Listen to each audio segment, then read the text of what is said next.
Graça e paz de Jesus Cristo. Hoje estaremos dando início à primeira aula da lição de jovens do primeiro trimestre de 2018. A revista O Seu Reino Não Terá Fim. E o texto para a meditação está no Evangelho de Mateus, capítulo 1, versículo 1, que diz: Livro da geração de Jesus Cristo, filho de Deus, Jesus Cristo, filho de Davi, filho de Abraão.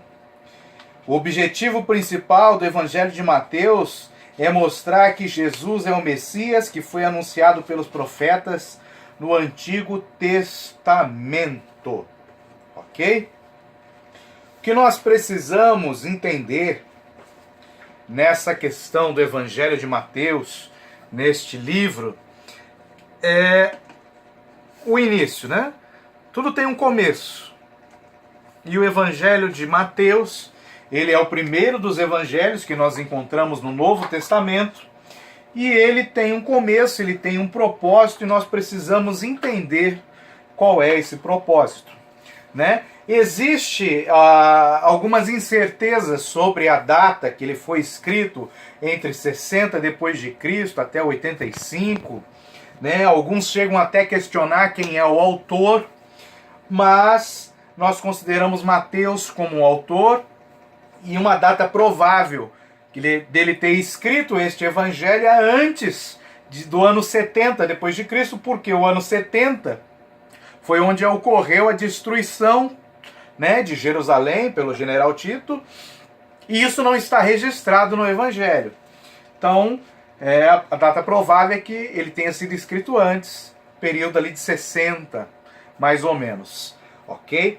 Mas o interessante dessa história, né, deste evangelho, é que ele começa com um relato genealógico. E nós vemos que essa genealogia ela vem seguindo todo o Antigo Testamento, desde os primeiros capítulos de Gênesis, né? E vai percorrendo o Antigo Testamento, porque era algo necessário se registrar a origem do povo, né? Deus se preocupou quando inspirou, né, os escritores do Antigo Testamento em deixar registrado a origem. E Mateus, seguindo essa linha dos escritores do Antigo Testamento, ele começa o seu evangelho trazendo, né, resgatando essa estrutura genealógica para mostrar para os judeus que Jesus Cristo era o Messias, era aquele que Deus tinha prometido. E interessante que nessa genealogia, ela não chega até Adão, né? Ela vai até Abraão, ela não retroage mais. Já a genealogia do livro de Lucas, ela vai até Adão, tá? E existe uma diferença entre essas duas genealogias. A genealogia de Mateus parte de José, né? Do seu pai ali adotivo, seu pai de criação. Já a de Lucas parte de Maria, né? Para comprovar que os dois, tanto José, que era o pai de criação, como Maria, que era a sua mãe biológica, tinham descendência judaica, né? Da onde viria a promessa do Messias para todos. E o interessante nesta primeira lição é nós entendermos bem o que essa genealogia nos mostra. Por que ela está registrada aqui? São só nomes, né? Para mostrar que Jesus vinha da linhagem, que ele era um descendente de Abraão, de Davi. Por que isso está registrado? Então olha que interessante. O Evangelho de Mateus ele começa, ó, livro da geração de Jesus Cristo. Quando ele fala de livro, nós temos algumas revelações sobre livro na Bíblia. Por exemplo, quando Moisés está ali orando, intercedendo a Deus pelo povo, e o Deus quer eliminar o povo por causa da rebelião, e falou: Moisés, vou levantar de você um novo povo, uma nova descendência, um povo que vai me servir. E Moisés falou: não faça isso. senão risque o meu nome do livro da vida. Depois nós vemos João tendo aquela visão de Apocalipse, onde se fala também do livro da vida. Então nós temos algo de fundamental, chamado de livro, ok? E nesse livro existe registro. Registro de quê? De nomes. Nomes das pessoas que vão entrar no céu. Quem tiver o seu nome registrado no livro da vida vai entrar no céu. Então o Evangelho de Mateus, ele quer mostrar para a nação judaica que Jesus era o Messias prometido, era a descendência de Davi, aquele que viria para herdar o trono. Porém, ele começa falando do livro da geração de Jesus Cristo. E esse livro ele parte de uma, preste atenção, de uma geração, geração humana para uma geração divina. Ué, como assim? Geração de Jesus Cristo, filho de Davi. Davi era quem? Era um homem. Filho de Abraão, também era um homem. Então ele começa mostrando a geração humana. Porém, se nós andarmos um pouquinho para frente, nós chegamos aqui no versículo 18. Olha que interessante, ó. Fala assim: o nascimento de Jesus Cristo foi assim: estando Maria, sua mãe, desposada com José, antes de se ajuntarem em bodas, achou-se grávida pelo Espírito Santo. Então aqui, ó, Mateus 1,18, ó. Mateus 1,18. E aqui, Mateus 1,1. Então parte-se, né, de uma geração humana, de uma descendência humana, e finaliza com uma geração divina. Tanto que o livro da genealogia de Jesus Cristo, Jesus ungido, Messias, o nosso Salvador, ele acaba aqui. Acaba com o seu nascimento. Depois não tem um novo registro para isso. Por que que não tem? Porque acaba-se a geração humana e começa-se a geração divina. Então, ó, Jesus Cristo, ele não foi gerado por homem. Jesus Cristo foi gerado pelo Espírito Santo, uma geração divina. Aí lá em João capítulo 3, ele fala para Nicodemos: é necessário, para ter o nome escrito no livro da vida, que agora todos sejam gerados pelo Espírito Santo, que nasçam da água e do Espírito. Ou seja, o modelo de geração a partir de Jesus, que é a geração divina, é o modelo que nós temos que ter. Então até o marco do Antigo Testamento, até uma geração antes do nascimento de Jesus, era-se registradas as gerações humanas, né? E aqueles que eram fiéis, obedientes a Deus, tinham seus nomes escritos no livro da vida, porém eles tiveram uma geração humana. Porém, eles tinham um propósito e uma forma de vida. Já através da geração divina, todo aquele que é gerado pelo Espírito Santo tem o seu nome escrito no livro da vida. Então, o primeiro ponto da genealogia, ela começa com uma geração humana, e essa geração humana, ela tem aqui, ó, vamos lá, um propósito, e ela tem uma forma de atuação. Vamos falar aqui, atuação, ok? E a geração divina é aqueles que são gerados pós Jesus Cristo, que creem no seu nome, recebem o Espírito Santo e nascem através de uma operação, de uma geração divina do Espírito Santo em suas vidas. Então nós temos esse marco, né, esse contraste em relação às genealogias, ok? E por que eu estou falando que nessa geração humana existia um propósito e uma forma de atuação?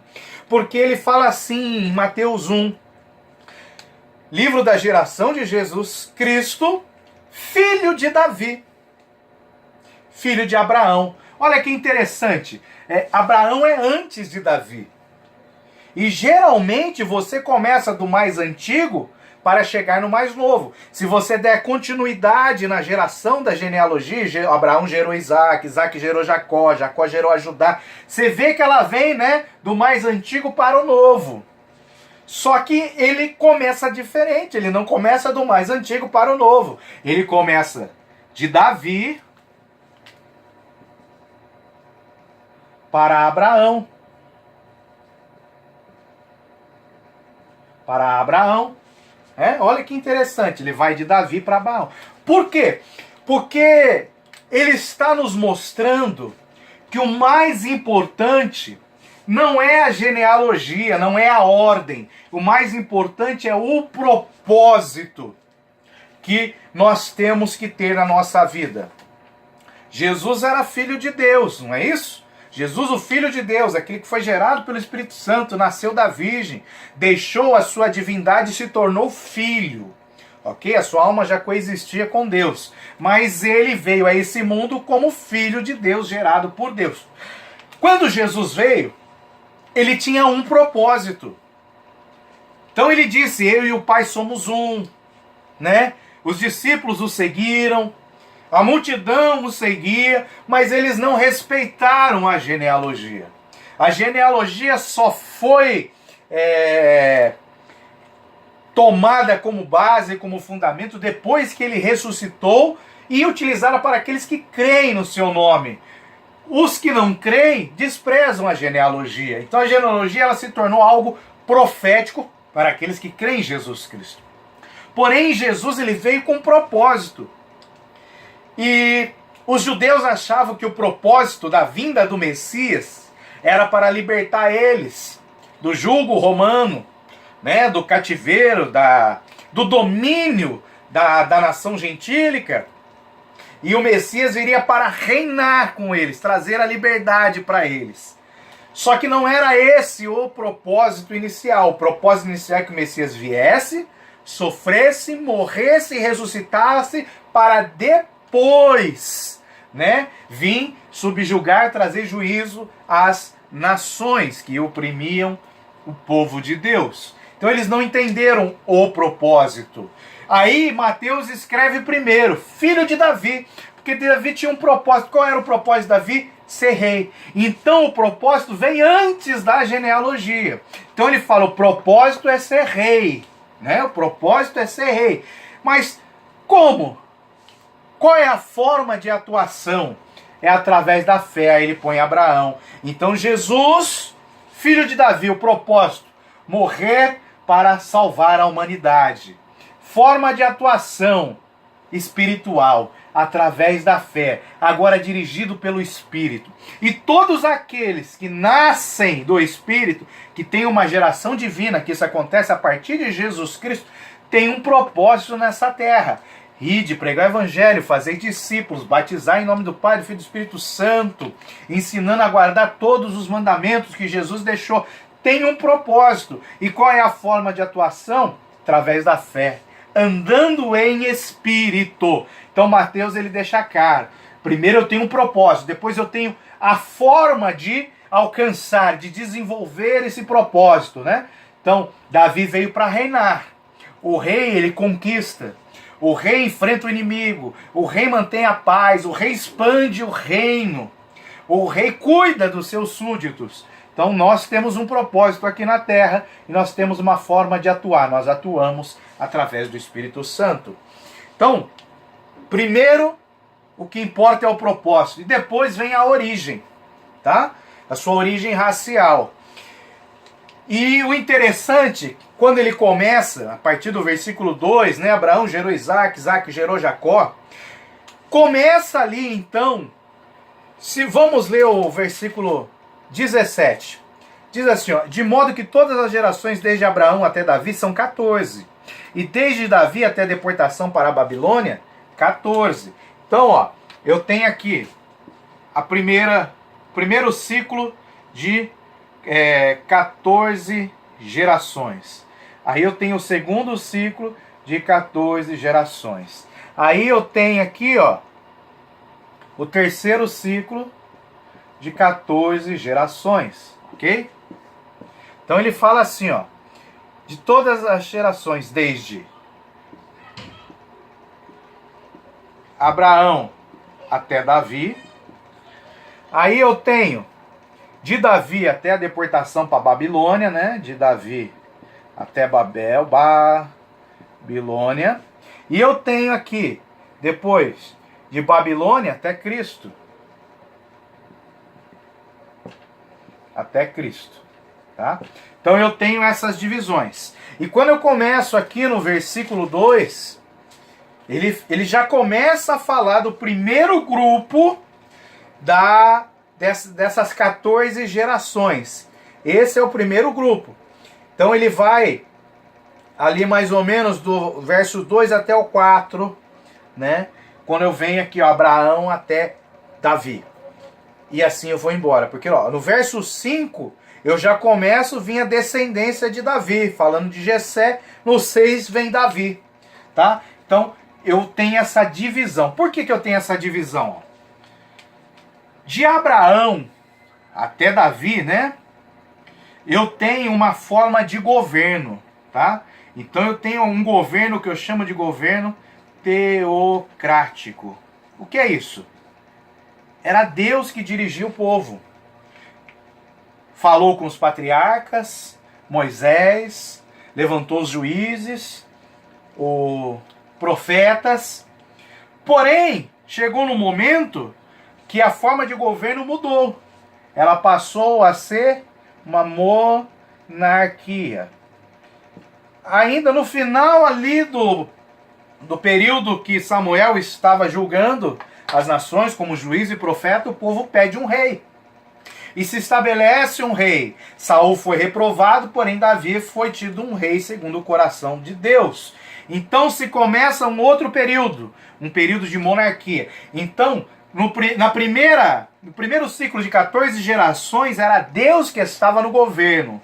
No segundo, um homem, mas um homem direcionado por Deus. Porém, foi se corrompendo, né? Porque ó, Deus saiu do controle, saiu do governo, o homem passou a governar. O que acontece quando o homem governa? Ele vai se desviando até chegar no cativeiro. Aí, de Babilônia a Cristo, mostra um período em que o povo estava sujeito à opressão. Vamos falar assim, a um governo de opressão. Primeiro com o cativeiro babilônico e depois debaixo do governo romano. Então eu tenho 3 ciclos de 14 gerações.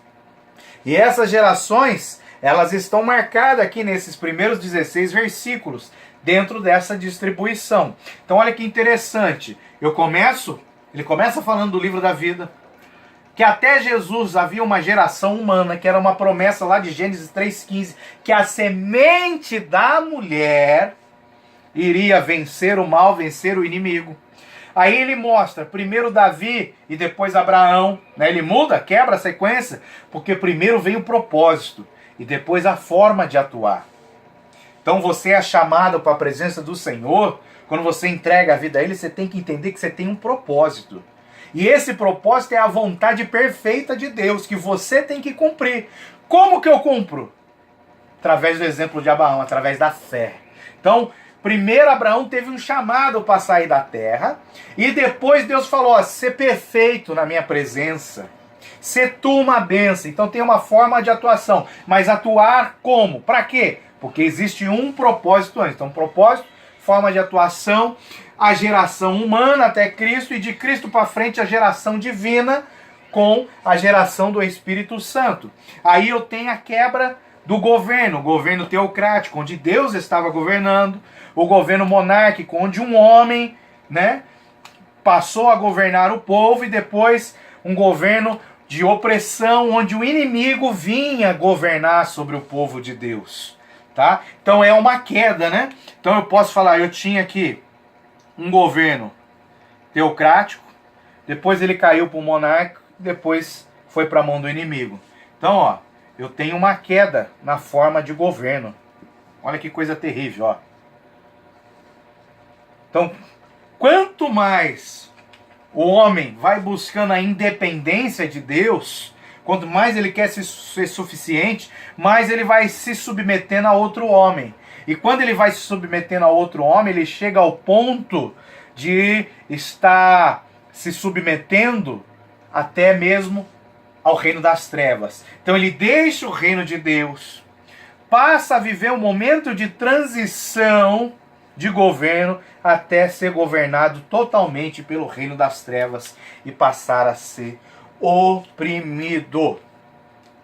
Então, o que nós temos que entender?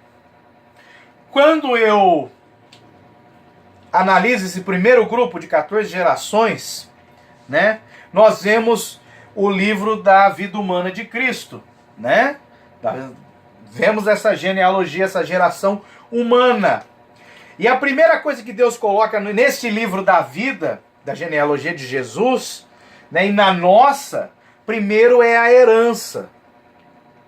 Então, primeiro eu vejo a minha herança e a minha filiação. Então, se eu sou gerado pelo Espírito Santo, quer dizer que eu tenho uma herança divina, porque agora eu passo a ser filho de Deus por adoção. Então, eu tenho uma herança, eu tenho algo, né, que eu preciso. Jesus veio ao mundo porque ele tinha um propósito, ele tinha uma herança real, ele tinha um legado, ele tinha algo para cumprir, né? E com o cumprimento deste propósito, ele revelou a sua origem, que ele era divino, que ele era Deus. Porque se Jesus não morre na cruz, se ele não cumpre a vontade do Pai, ele falha. E ele perderia o propósito. Porém, quando ele morre na cruz como inocente, entrega a sua vida, ele cumpre o propósito, e Deus o ressuscita dos mortos. Então, ele veio com propósito, mostrando que ele tinha uma herança a ser cumprida. E ele conquistou essa herança quando cumpriu o propósito, mostrando então a sua filiação divina, ok? Comprovando, pois ele ressuscitou dos mortos, mostrando que ele era Deus. E outra coisa interessante que nós vemos nessas genealogias, nós vemos aqui algumas mulheres que entram nessa história, ok? Algumas mulheres. Então, por exemplo, ó, eu tenho uma mulher aqui chamada Tamar, ok? Tamar. Olha que interessante. Tamar é a primeira mulher que entra numa genealogia. Se você pegar as genealogias do Antigo Testamento, não tem mulheres, só tem homens, ok? Porém, ela é a primeira a entrar numa genealogia. Por quê? Porque dela surgiu um reino e surgiu um sacerdócio. Olha que interessante, hein? Tamar entrou na genealogia. Por quê? Porque dela surgiu um reino e um sacerdócio. Olha que interessante, hein? Lembra Gênesis 3,15? A semente da mulher esmagará a cabeça da serpente. Não é a semente do homem, como a gente pensa, é a semente da mulher. Fazendo isso, Deus confunde o inimigo, porque o inimigo tenta destruir os homens da genealogia, os homens que surgem da promessa. Porém, Deus esconde a semente nas mulheres, né? Isso está escrito na Bíblia. Então, a semente da mulher, ó. A semente da mulher Tamar veio gerar um rei, Jesus Cristo. A semente da mulher Tamar veio gerar um sacerdócio.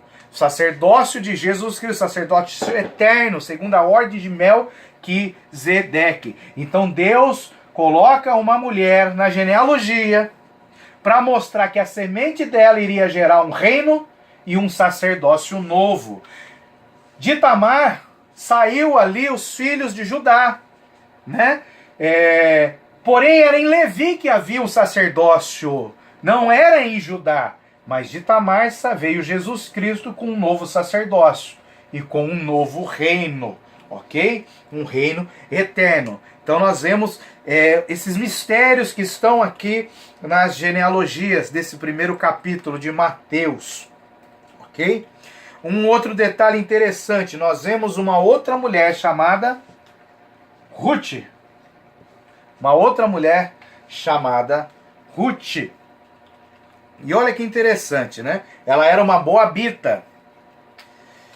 E ela nos mostra que pela conversão era possível fazer parte deste reino. Não era um reino dominado pelo homem, Olha que interessante. Não era um reino dominado por um homem, mas era um reino que era conduzido por Deus segundo a vontade de Deus. Que deste reino sairia um povo, um novo sacerdócio, uma nação sacerdotal. Então Ruth, moabita, inimiga do povo de Deus, né? Havia maldições sobre este povo, eles não podiam nem conviver junto com os judeus, porém ela se converteu de todo o coração, fez a confissão de fé, né? Perante a sua sogra, onde tu fores, irei eu, teu Deus é o meu Deus, aonde tu deitares, eu deitarei, onde repousares, repousarei. Então ela fez a confissão, ela se converteu e falou com a boca. E por ela ter feito isso, foi-lhe permitido fazer parte deste reino. Então, o que aconteceu com Ruth? Ela se converteu. Mostrando que todo aquele que se converter vai poder fazer parte deste reino eterno. Vai poder fazer parte deste sacerdócio real. Tá? Então, Tamar, dela sai, da sua semente, sai um reino e um sacerdócio. De Ruth, mostra que a conversão de qualquer ser humano pode lhe incluir neste novo reino, nesse novo sacerdócio, fazendo parte da família divina, da família de Deus, gerada pelo Espírito Santo. Ok? E nós temos também outras mulheres que entram nessa história, neste livro, né, da geração humana, porém com aspectos proféticos, né? Então nós temos aqui uma outra mulher chamada Raabe, uma prostituta. Nós temos aqui Betseba, que foi mulher de Urias e começou mal, mas terminou bem a sua história. Então, nós temos que entender o seguinte, que nós não podemos agir como os fariseus condenando. Raabe, por ser uma prostituta de outra nação ainda, não fazia parte do povo de Deus, daquela descendência dos patriarcas, o mínimo que poderia acontecer com ela era ser apedrejada até a morte. Porém, nós vemos outra coisa aqui. Por ela ter voltado o seu coração, ter tido temor de Deus, ter escondido os servos de Deus, ter feito atos, praticado atos de fé, ela entrou na genealogia divina, entrou no reino e fez parte de um sacerdócio eterno. Betseba começou mal, adultério ali com o rei Davi, mas depois ela terminou fiel, terminou bem, ela foi fiel em tudo, dela saiu Salomão. Então, nós temos que ver a misericórdia de Deus agindo sobre a vida dessas mulheres que eram rejeitadas, não deviam entrar na genealogia nem fazer parte. Assim como a igreja de Cristo trata de um povo rejeitado, um povo, nações gentílicas, que não deviam fazer parte, né, do povo de Deus, não fazia parte do povo de Israel, mas como igreja de Cristo, podem ter direito à herança, entrar no reino e ser uma nação santa sacerdotal. Então a genealogia nos mostra isso. E nós temos que tomar cuidado, porque a primeira ciclo de 14, governo teocrático, monárquico e de opressão. Esse modelo de opressão, ele se modernizou um pouquinho. Hoje ele pode chamar de democracia. Então nós vemos hoje no meio da igreja um modelo de governo chamado democrático, onde se vota, né? Onde os membros escolhem, diz que é a soberania e tal. Porém, o que Deus quer é isso aqui, é um modelo teocrático de governo. Antes de se estabelecer, o Messias vir para estabelecer um reino na terra, ele quer estabelecer, restaurar o governo teocrático, onde Deus dirige as nossas vidas. Então nós temos que tomar muito cuidado com essa forma de governo, porque ela está debaixo de opressão, mesmo dentro das igrejas hoje. Tá?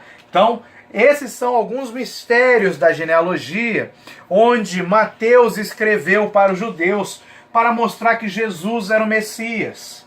Ele tem muitas profecias que ele cita no seu evangelho, no Antigo Testamento, para confirmar que Jesus era o Messias prometido.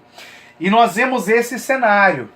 Então, quando nós entendemos essa genealogia, essa mudança de governo, que levou o povo até o cativeiro a viver em opressão, essa mudança de geração, uma geração humana para a geração divina, a entrada no livro da geração de Jesus Cristo, onde nós vemos que o propósito vem antes de qualquer coisa, né? Tem que se cumprir o propósito. Samuel deu uma missão para salvar e matar os amalequitas e tudo que eles têm.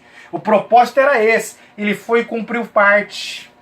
Ele, na sua forma de atuação, ele não foi completo. Então ele falhou. Então primeiro vem o propósito. Com o propósito, nossa forma de atuar. E nós vemos também aqui a misericórdia de Deus, através desse mistério chamado a semente da mulher, onde entram a rejeitada, onde entra a prostituta, onde entra aqueles que fazem parte de outros povos que não têm direito à herança, que entram aqueles que cometem pecado. Deus mostrando a sua misericórdia. E todos que estão nessa situação têm direito ao reino e ao sacerdócio real de Jesus Cristo.